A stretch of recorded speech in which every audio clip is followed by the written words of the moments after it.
다음 주제 바로 이건데요. 어제 조국 전 장관의 동생 조모 씨가 휠체어를 타고 검찰에 출석해서 이목이 집중이 됐었는데요. 그런데 그 다음날 아침, 그러니까 오늘 라디오를 통해서 묘한 인터뷰 하나가 방송이 됐습니다.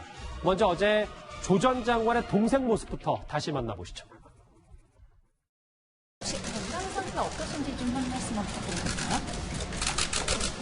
허위로 넘어졌다는 의혹도 있다고 보도가 나오는데 성인이라고 계속 말씀 나누시고 계세요? 영장심사 다시 열리면 혹시 신문 출석하실 예정이세요? 또 신문 포기서 제출하실 계획이신가요?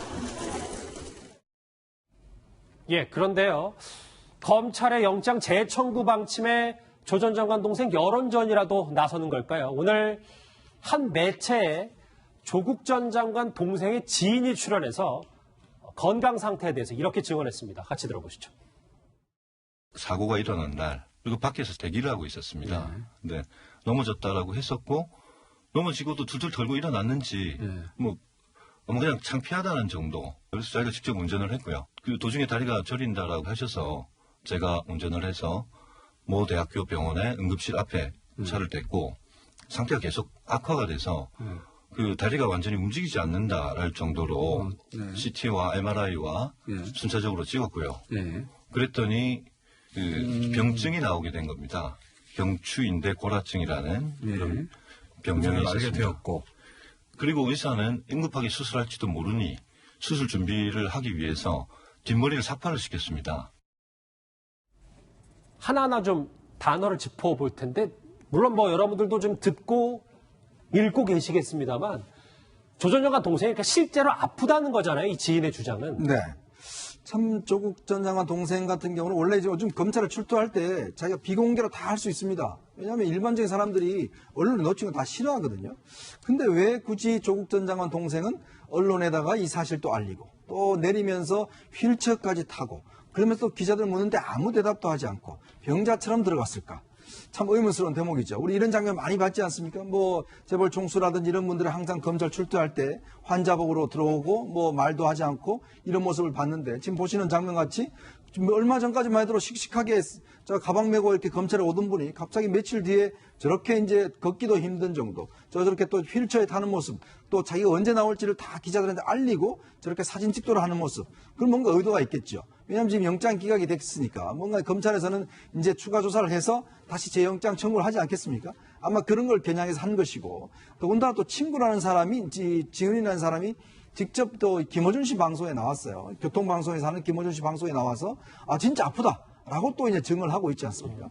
모르겠습니다. 이 방송에서는 계속 이 관련자들이 나와서 인터뷰를 하고 있는 것인데, 특히 이런 것들이 보면 뭔가 이 모습 자체가 좀 저는 자연스럽지가 않은 것 같아요. 뭔가 검찰 쪽에서는 이런 모습을 좀 공개를 하고, 또 친구는 방송에 나와서 저 친구 진짜 아프다라고 하는데 CCTV 영상에서는 하나도 아픈 모습이 포착이 안 됐습니다. 근데 우리 국민들은 어떻게 판단하실까요?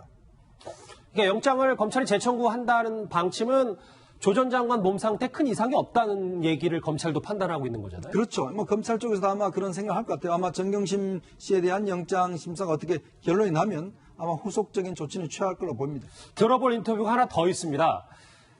조 전 장관 동생의 지인은 검찰의 방문 이후에 병원의 태도가 좀 바뀌었다는 의혹도 제기했는데요. 같이 한번 들어보실까요?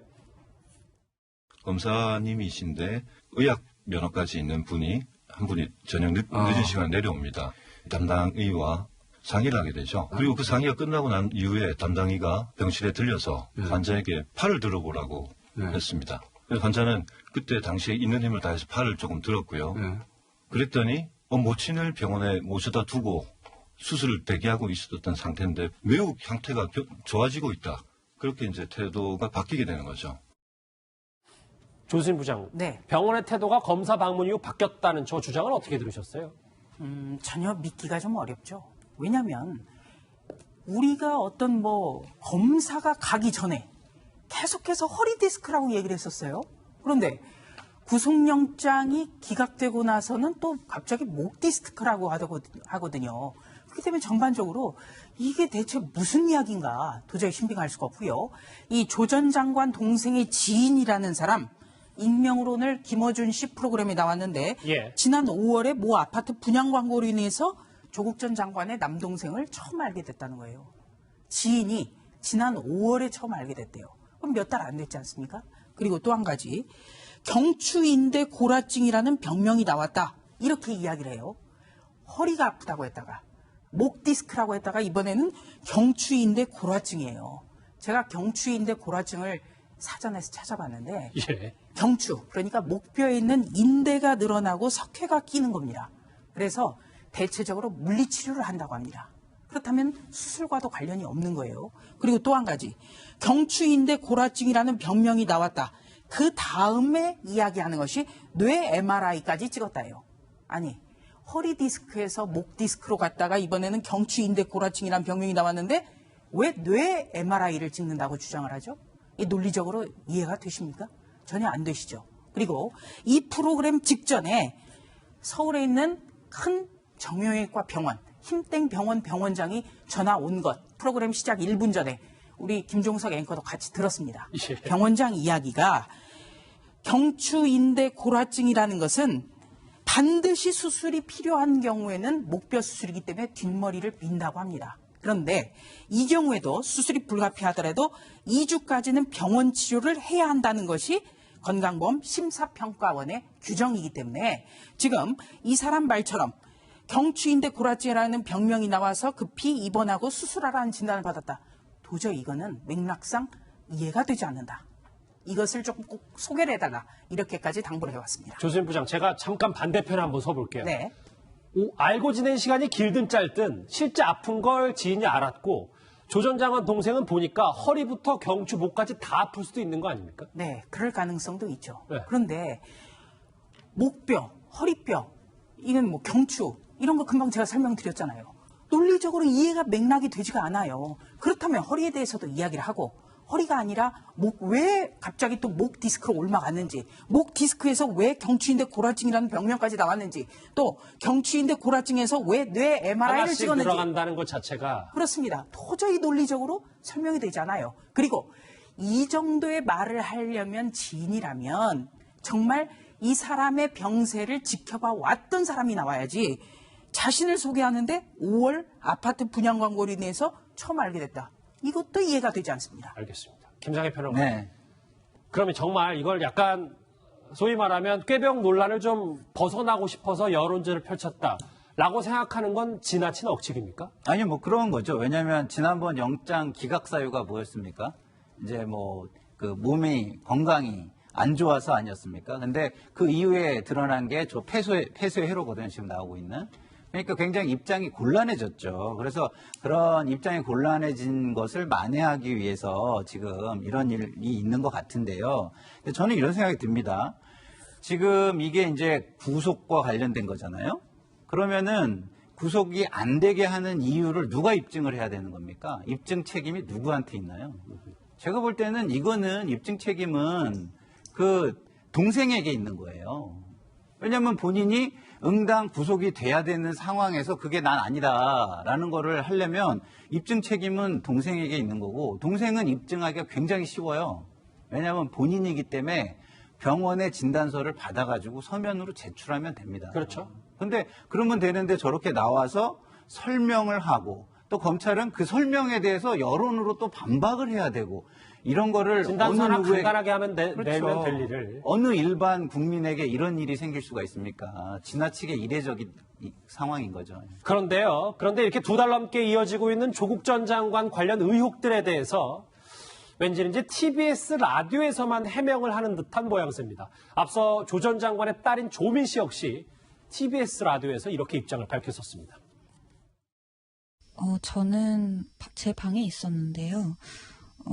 검은 상의를 입은 수사관 한 분이 제 방으로 오셔서 어머니가 쓰러졌으니 물을 좀 떠다 줘야 할 것 같다. 119를 불러야 할 수도 있겠다. 이렇게 말씀을 해서 저는 물을 떠다 드렸고, 제가 어머니 방으로 갔을 때는 어머니가 의식을 되찾으시고, 사실 저 인터뷰도 정경심 교수의 건강 논란이 있은 직후에 나왔고, 이번 TBS 인터뷰도 조국 장관 동생의 휠체어 논란 이후에 다음날 인터뷰를 했거든요. 뭐 제가 개인적으로 TBS라는 방송사의 성향을 판단하고 싶진 전혀 않습니다만 최근 국감에서 이 TBS 사장과 야당 국회의원 사이에 고성이 오가는 설전이 있었습니다.